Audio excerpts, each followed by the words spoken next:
Thank you, Def Leppard, for saving my birthday release date from the horrible, whiny clutches of the neighborhood. Let us begin.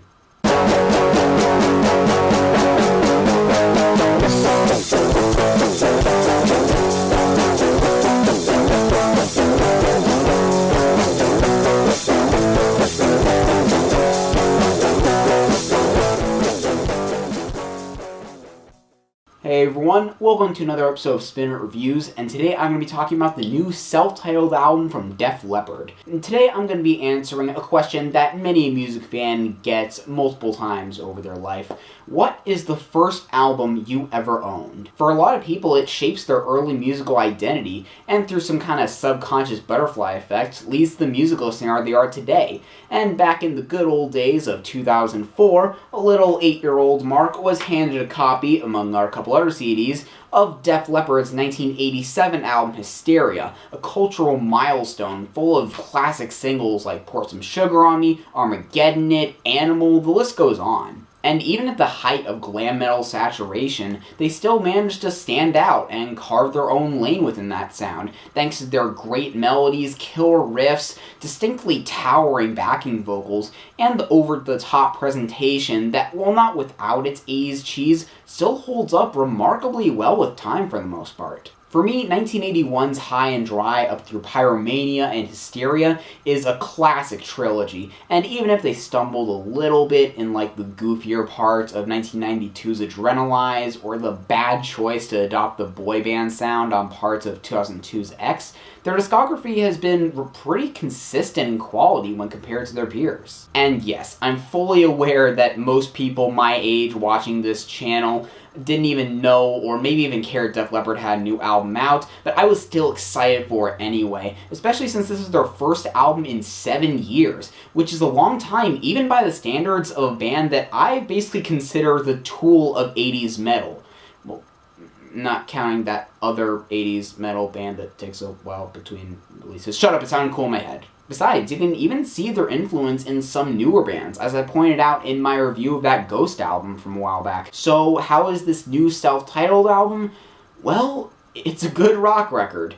It's funny I give all that backstory over the last couple minutes because there really isn't that much to say about this new album, just a solid collection of new tracks that, while not an essential listen, should please fans a good amount. Now, getting my main issue out of the way, the standard edition of this album is 14 tracks and 55 minutes long, so needless to say, there are some songs that could have easily been cut. Like the obligatory ballads We Belong and Last Dance don't really do anything for me, and the song Energized, ironically enough, plods along and proves why stiff drum machines have never worked for this band. And the lead single Let's Go, which fits into my pet peeve of songs about playing huge shows, and a riff that's basically a rearranged copy of Pour Some Sugar on Me, this album really could have been cut down to about 10 songs and made a much more engaging listen.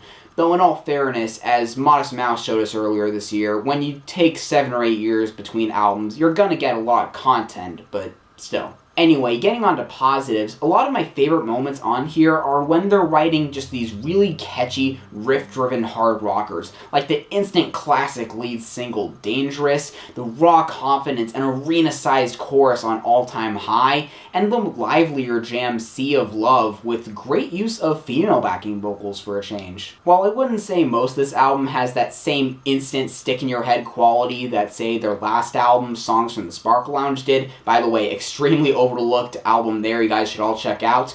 It could always be the nostalgia talking, and most of these songs bank on being just plain fun, even outside a cheesy line here and there. This applies to songs like Broken Broken Hearted, or especially Man Enough, which takes more of a smooth, bass-driven funk direction and actually kind of pulls it off.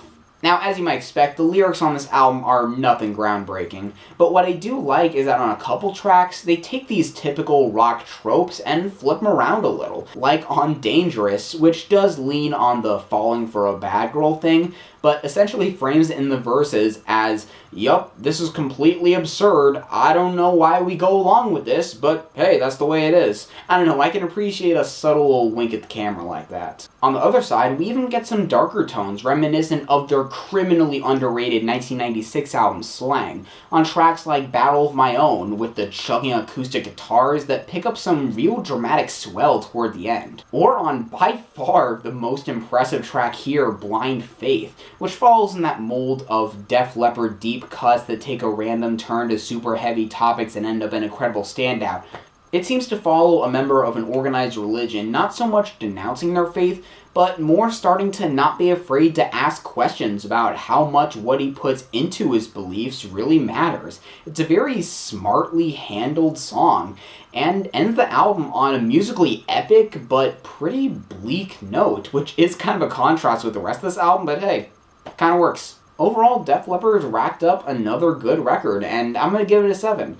Again, this isn't going to make many year-end lists, and I wouldn't put it up there with those classics, but if you're looking for some good, hooky, hard rock from one of the old masters, then yeah, give this a listen. So if any of you guys have heard this album, what do you think about it? Do you agree with what I had to say? Do you disagree? Have any feedback about the channel in general? What do you think about my new beard? Let me know in the comments down below. Share this around with anyone who might be interested. Like my Facebook page and my new Twitter page, which is probably more important at this point, in the description down below.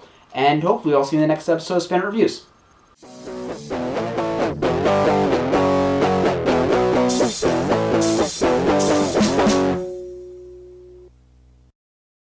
Comments down below. Like this.